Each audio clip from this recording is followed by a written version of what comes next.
Good morning, all of you. How are you all? I hope you all are fine. So, this is your Hindi class.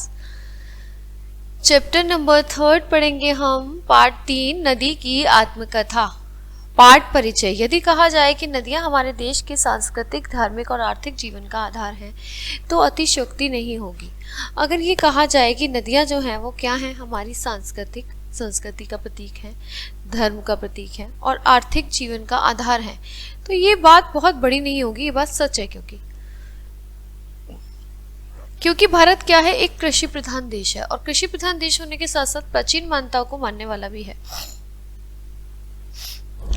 जो प्राचीन मान्यताएं हैं उनको मानता है। आइए इन्हीं जीवन के आधार नदी से उसके विषय में जानते हैं। चलिए, नदी अपने बारे में बताती है। बच्चों, मैं नदी हूँ, लोग मुझे सरिता, तरंगणी, नद, तटनी आदि विभिन्न नामों से पुकारते हैं। मेरे पिता हिमालय पर्वतों के राजा हैं।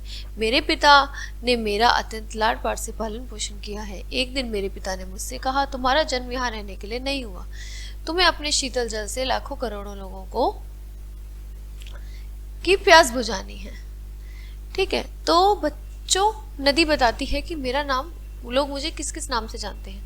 सरिता भी कहते हैं, तट भी कहते हैं, तरंगनी भी कहते हैं, नद भी कहते हैं, अलग अलग नामों से पुकारते हैं। मेरे पिता जो है वो हिमालय, वो कौन है? पर्वतों के राजा। पर्वतों के राजा है हिमालय। मेरे पिता ने मेरा अत्यंत लाड प्यार से पालन पोषण किया है। मेरे पिता ने बहुत लाड प्यार से मुझे पाला है, जैसे हर एक बेटी का पिता उसे पालता है। एक दिन मेरे पिता ने मुझसे कहा, तुम्हारा जन्म यहाँ रहने के लिए नहीं हुआ, तुम्हें अपनी शीतल जल से लाखों करोड़ों लोगों की प्यास बुझानी है। एक दिन मेरे पिता ने मुझसे कहा कि बेटा, तुम्हारा जन्म यहाँ रहने के लिए नहीं हुआ, तुम्हें अपने शीतल जल से लाखों करोड़ों लोगों की प्यास बुझानी है और उन पर उपकार करना है। अपने कर्तव्य पथ पर चलते हुए तुम्हें रुकना नहीं है और अंततः सागर में मिल जाना है। तुम्हें अपने कर्तव्य पथ पर चलते रहना है और सागर में मिल जाना है। पिता के इन शब्दों ने मुझे भावुक बना दिया। पिता के इन शब्दों ने उसे भावुक कर दिया। पिता की गोद छोड़कर जाना है, इसकी कल्पना मात्र से ही हृदय विवल हो गया। सबका ही हृदय बड़ा दया और करुणा से भर आता है, ठीक है, शोक से भर आता है जब वो पिता से अलग होने की या गोद छोड़कर जाने की बात सोचते हैं। लेकिन तभी अपने कर्तव्य का ध्यान आया, पर उसे अपने कर्तव्य का ध्यान आया और पिता की आज्ञा मानकर घर से निकलने और संसार की सेवा करने का निश्चय उसने कर लिया। मैं पिता की गोद छोड़ कल निनाद करती हुई धीमी गति से निकल पड़ी। मतलब बड़े शोक विलाप के साथ वो निकल पड़ी धीमी गति से, पर बहुत घबराई हुई थी।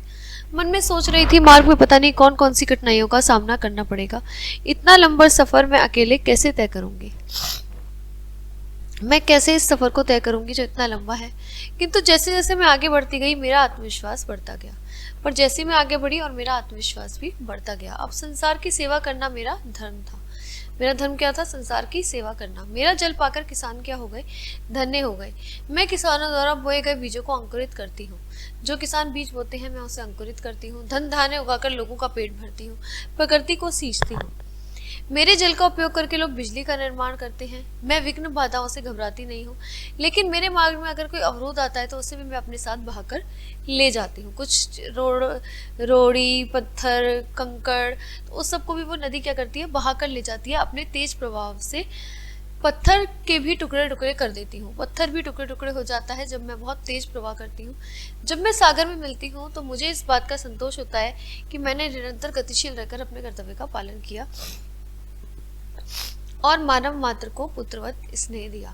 तो मुझे इस बात का संतोष होता है कि मैंने निरंतर गतिशील रहकर, बहुत गतिशील रही मैं, और मैंने अपने कर्तव्य का पालन किया और मानव को मैंने क्या दिया? पुत्रवत, पुत्र की तरह मैंने स्नेह दिया। ठीक है, लेकिन मुझे अफसोस इस बात का है कि जिस मानव पर मैंने इतना उपकार किया, उसे जीवन प्रदान किया, आज वही मानव इतना कृतज्ञ हो गया है। पर मुझे बहुत अफसोस है क्योंकि मैंने जिस मानव पर इतना उपकार किया, मैंने उसके लिए इतना कुछ किया, वो ही आज कृतज्ञ हो गया है। वो मेरा एहसान नहीं मानता, एहसान न मानने वाला हो गया है। कितनी बेदर्दी से मुझ में कूड़ा कचरा फेंक देता है। सबसे गलत बात है नदी को गंदा करना। नदी कह रही है मुझे गंदे नाले में मिला देता है। जरा भी नहीं सोचता कि मेरा जल कितना अशुद्ध हो जाएगा, मेरी सुंदरता, मेरी स्वच्छता और निर्मलता नष्ट हो जाएगी। ऐसा करके वह फिर भी अपना ही नुकसान कर रहा है। एक ऐसा समय आएगा जब उसे पानी के लिए पानी भी नसीब नहीं होगा, क्योंकि वो पानी की कीमत नहीं जानता है। मैं मनुष्य जाति को चेतावनी दे रही हूँ कि यदि वह मुझसे इसी प्रकार प्रदूषित करता रहा तो मेरी भी सहन शक्ति एक ना एक दिन समाप्त हो जाएगी। यदि मुझे क्रोध आ गया तो मैं भी दंड देने में पीछे नहीं हटूंगी। मनुष्य ने बाढ़ के रूप में मेरा क्रोध देखा ही है। मनुष्य यदि यह संकल्प कर ले कि वह मुझे प्रदूषित होने से बचाएगा, तभी सारे संसार का कल्याण हो पाएगा। ठीक है, तो इसमें हमने कुछ शब्द पढ़े, जैसे कि सरिता मतलब नदी, मार्ग मतलब रास्ता, भावुक मतलब द्रवित हो जाना, अवरोध मतलब रुकावट आना, गतिशील चलते हुए, अफसोस मतलब पछतावा, कृतज्ञ आसान न मानने वाला, शीतल मतलब ठंडा, अंततः आखिर में निनाद आवाज, प्रवाह बहा, पुत्रवत पुत्र के समान और विवल दुखी। तो ये हमने पढ़ा कि जो नदी है वो मानव को समझा रही है, चेतावनी दे रही है कि मेरे जो जल है उसको गंदा ना कर। उसको गंदा करेगा तो तेरे लिए जल समाप्त हो जाएगा, आगे आने टाइम में तुम्हें जल नहीं मिलेगा। तो हमें क्या करना चाहिए, जल को संचय करना चाहिए, रखना चाहिए संभाल के, दूषित नहीं करना चाहिए, गंदा नहीं करना चाहिए, और हमें कदर करनी चाहिए पानी की। ठीक है, क्योंकि नदी हमारे इतने काम आती है। तो ये नदी की आत्मकथा है, नदी के मन की आवाज़ है, नदी की आत्मा की आवाज़ है। नदी कह रही है सबसे चिल्ला चिल्ला कर कि मेरे दिल को गंदा ना करो। ठीक है, so this chapter is over, will see you in the next chapter in the new class. Okay guys, bye bye.